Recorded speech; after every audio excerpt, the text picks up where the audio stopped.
नमस्कार मंडळी, मी रोहिणी तुमचं सगळ्यांचं स्वागत करते आपल्या मिनी ब्लॉगमध्ये. आणि आज मी आणि आत्या दोघी आमच्या घरी खाण्यापुरती कोथिंबीर लावतोय. हे धने भिजत घातले होते आत्याने आणि आता ही कोथिंबीर लावायची चालू आहे.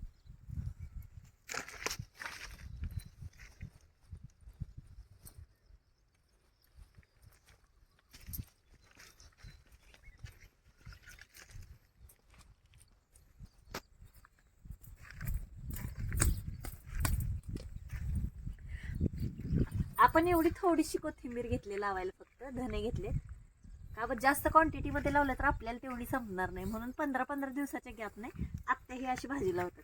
ही मेथी लावली आता.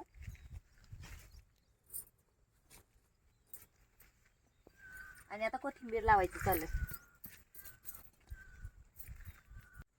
ही पहा, ही जी भेंडी आहे ही आत्याने लावली आणि एवढी थोडीशी मोजकीच काय रोपं लावलेत. आणि ही देशी भेंडी, गावरान भेंडी.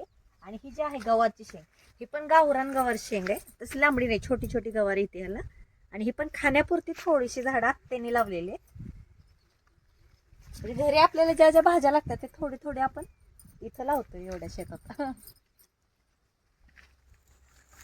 हे आहेत वाळलेले भोपळे. ह्याच्या आधी आपला इथे एक वेल होता आणि हे मोठे मोठे भोपळे जे बियासाठी काढून ठेवले.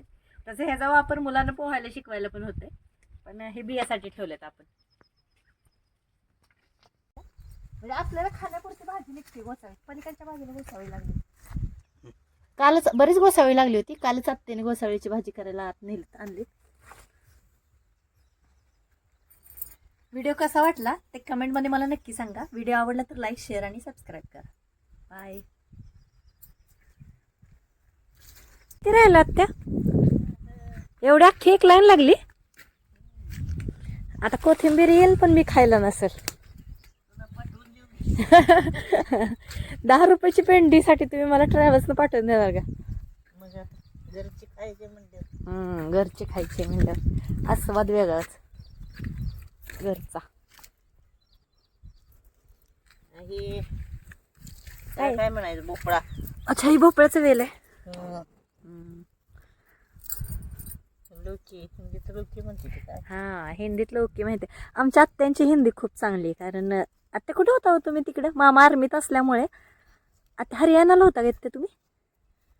अंबाला, राजस्थान, अंबाला, हा कपूरथला. हा, तिकडे होता. तिकडे असल्यामुळे आत्यांची हिंदी चांगली आहे. आमच्यापेक्षा पण आत्यांची हिंदी चांगली. आमच्यापेक्षा म्हणजे माझ्याच पेक्षा.